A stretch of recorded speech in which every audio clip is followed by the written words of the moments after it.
განვაგრძობთ გამოშვებას. საქართველოში თანამდებობის პირთა ქონებრივი დეკლარირების მონიტორინგის სისტემა ამოქმედება. ცვლილების პაკეტი გულისხმობს თანამდებობის პირთა ქონებრივი მდგომარეობის დეკლარაციების მონიტორინგის სისტემის დანერგვას. ამ დრომდე საქართველოში არსებობს მექანიზმი, რომელიც შეამოწმებს თუ რამდენად შეესაბამება თანამდებობის პირის მიერ შევსებული ქონებრივი დეკლარაცია სიმართლეს.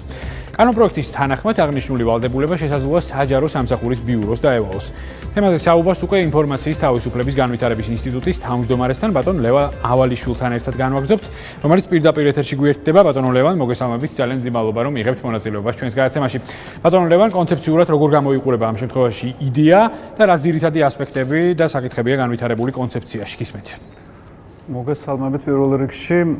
საქმე იმაშია, რომ არასამთავრობო სექტორი და მედია სექტორის ძალიან დიდი ხნის განმავლობაში ადვოკატირებას უწევდით აი ამ ცვლილებას. სამწუხაროდ დღემდე ვერ მოხერხდა ამის დანერგვა. რა იყო მიზეზი?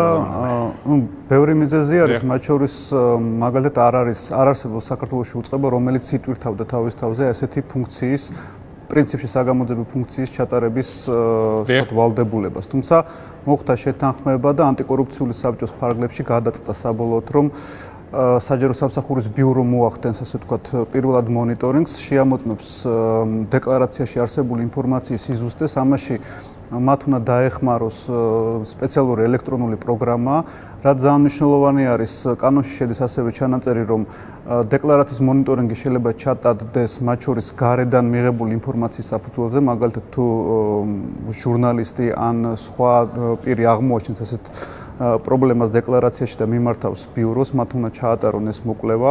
საქმე იმაშია, რომ ჩვენ არა მხოლოდ ჩვენ, არამედ სხვა არასამთავრობო ორგანიზაციებიც ხშირად აღმოგვიჩენია ასე ვთქვათ დეკლარაციებში შეუსაბამობები, უზუსტო ინფორმაცია, მაგრამ ამას არასდროს არ მოყოლია რეაგირება, იმიტომ რომ ესეთი მექანიზმი არ არსებობდა. ეხლა უკვე ეს ვალდებულება ჩნდება და ეს ძალიან მნიშვნელოვანი წინ გადადგმული ნაბიჯია. კი ბატონო, აი ინსტანციურად რა ეტაპების გავლა მოუწევს? მაშინ დავარქვათ, ინფორმაციას ამ შემთხვევაში, რა ასე ვთქვათ, ბარიერების გადალახვა მოუწევს, რომ რეალურად მოხდეს მისი განხილვა და შემდეგ უკვე შეფასება რეალურად ის შეესაბამება თუ არა სიმართლეს. ხო, ანუ აქ დასაბუთებული უნდა იყოს ის წერილი, რომელიც გარედან შევა, ასე ვთქვათ, უწყებაში, ამავე დროს თვითონ სისტემა, რომელიც უნდა დაინერგოს ბიუროში ავტომატურად გამოარჩევს, ასე ვთქვათ, რის ფაქტორების მიხედვით იმ დეკლარაციებს, რომლებიც უნდა გადამოწმდეს.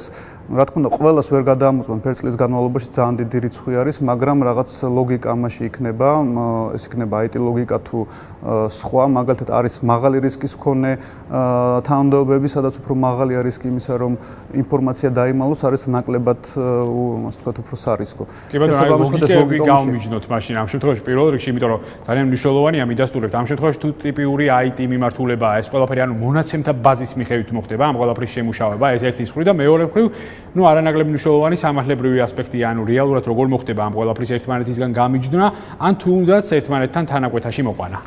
იცით რა, ეს კომბინირებული ვარიანტი არის საქართველოსი. მე მინდა გითხრათ, რომ ბევრ ქვეყანაში არის ეს, მაგრამ ეფექტურად არ მუშაობს. ჩვენი მიზანი ჩვენ უშუალოდ ვიყავით ჩართულები ამ პროცესში. ჩვენი მიზანი იყო, რომ არა მხოლოდ შეგვექმნა, არამედ შეგვექმნა ეფექტური მექანიზმი და არა ასე ვთქვათ ქაღალდზე არსებული. შესაბამისად, იდეალური ვარიანტი, რომელიც აი მუშაობის პროცესში გამოინახა, იყო ეს კომბინირებული ვარიანტი, როცა მათ შორის აი ასე ვთქვათ ელექტრონული სისტემაც განსაზღვრავს მონიტორინგის ჩასატარებელ სუბიექტების რისკს და პლუს ამას ასე ვთქვათ გარე პირებსაც შეეძლებათ დასაბუთებული ვარაუდის გაგზავნით საფუძველზე, ასე ვთქვათ ბიურო ვთქვათ ბიურომ ჩაატაროს მერე უკვე ამ ვარაუდის საფუძველზე და ამ ვთქვათ დოკუმენტის საფუძველზე მოკვლევა.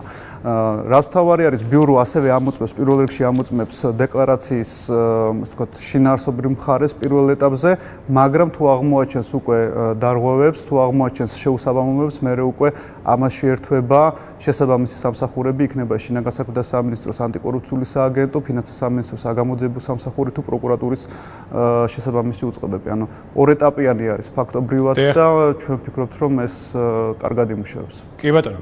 ძალიან დიდი მადლობა ბატონო ლევან, რომ იღებდით მონაწილეობას ჩვენს გადაცემაში. ბატონი ლევან ავალიშვილი პასუხობდა ბიზნეს კონტაქტის კითხვებს.